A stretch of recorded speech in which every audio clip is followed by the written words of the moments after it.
जय सिया राम। धन साथ नहीं देता।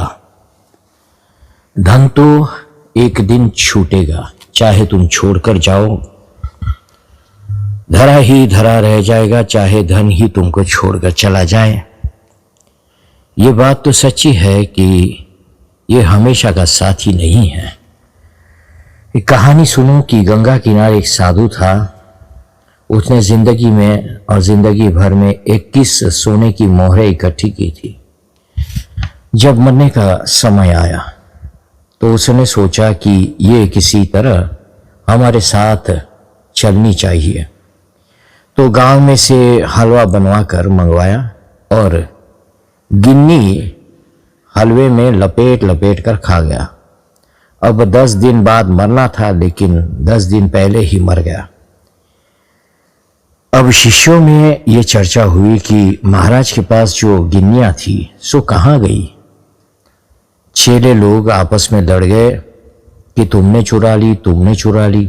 लेकिन जब उनके मुर्दे में से निकली तो फिर ये सोचा, निश्चय हुआ कि भंडारा कर दे। जब उससे सामान खरीद कर रसोई बनी तो अचानक सैकड़ों कुत्ते इकट्ठे होकर आए और उन्होंने इतना जोरदार आक्रमण किया कि सब रसोई जूठी कर दी। सब खा लिया और किसी साधु के पेट में वो अन्न नहीं गया। तो महाराज, ये धन साथ नहीं देता। बचपन में भर्तरी की एक कथा श्लोक याद रखा था, तो सुनिए इसका अर्थ।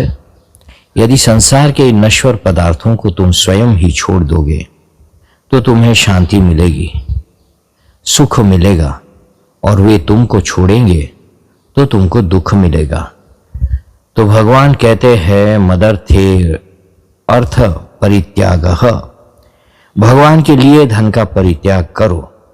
कीमती कीमती करते करते भीतर रहता है लोभ, और वह धन खर्च नहीं करने देता, और कुछ करते धरते नहीं, ऐसे ही मर जाते हैं। एक आदमी चाहता था कि हमारा रुपया वेद पढ़ने में लगे। 3 लाख रुपये थे उस जमाने में, सो ट्रस्ट बना दिया। थोड़े दिन के बाद ट्रस्टी सब नए ढंग के आए और उन्होंने उस धन से जूता बनाना सिखाने का काम खोल दिया। जूता बनाने का वह सिखाने का काम खोला। अब जिसका पैसा था वो रोता रहा।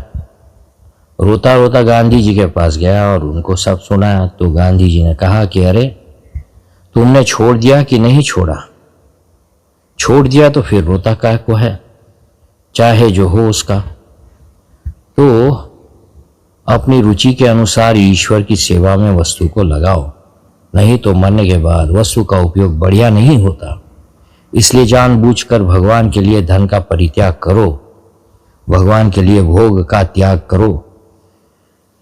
जगन्नाथपुरी में पहले ये नियम था कि वहां जाए तो कुछ वहां छोड़ कर आए। कुछ दोष दुर्गुण छोड़ने का ख्याल नहीं बना तो कुछ खाने की चीज छोड़ाए। माने अब से हम अमुक वस्तु का सेवन नहीं करेंगे। अब एक सज्जन गए तो ये हुआ कि कुछ छोड़ा। यहां सोचा छोड़े, बड़े सोच में पड़ गए कि क्या छोड़े। अब झूठ बेईमानी की बात तो उन्हें याद नहीं आई और सोचे कि चलो खाने में ही कुछ छोड़े। उन्होंने ये सोचा कि अच्छा आलू छोड़ देते हैं, पर फिर विचार आया कि आलू के बिना तो कोई भोजन बनता ही नहीं है। फिर उनके मन में आया कि चलो काशी फल छोड़ देते हैं, लेकिन तुरंत ध्यान में आया कि अरे, भंडारे में जाना पड़ता है और भंडारे में तो काशी फल अधिक बनता है, सो भंडारे में जाएंगे तो भूखे ही रह जाएंगे। फिर अंत में बड़े सोच विचार कर उन्होंने ये निश्चय किया कि गूलर का फल खाना छोड़ देते हैं। कहो, देखो ना संसार में लोग कैसे उलझे हुए हैं। ईश्वर के नाम पर लोगों को छोड़ने की चीज नहीं मिलती है। अरे, जिसमें अपने को बहुत सुख आता हो वो वस्तु छोड़ो। ईश्वर के लिए सुख का परित्याग करो, भगवान के लिए दान करो, यज्ञ करो भगवान के लिए, दान करो भगवान के लिए, और होम करो, जप करो, व्रत करो, तप करो, करो सब चीज, लेकिन भगवान के लिए करो। उसका उद्देश्य ये होगा कि इससे सर्वात्मा भगवान प्रसन्न होते हैं। उनकी खुशी के लिए करो, अपनी खुशी के लिए नहीं करो। तो भगवान बताते हैं, हे उद्धव, जब इस प्रकार मनुष्य जब आत्मनिवेदन करके व्यक्ति के स्वार्थ के लिए नहीं, व्यष्टि सुख के लिए नहीं, समष्टि के भीतर जो सर्वज्ञ सर्वंतर्यामी मायापति जो बैठा है, तत्पद वाच्यार्थ, जब उसमें द्रव्य का, भोग का, सुख का विनियोग कर देता है, तब ऐसे धर्म का पालन करने से भगवान की भक्ति हृदय में अपने आप पैदा होती है।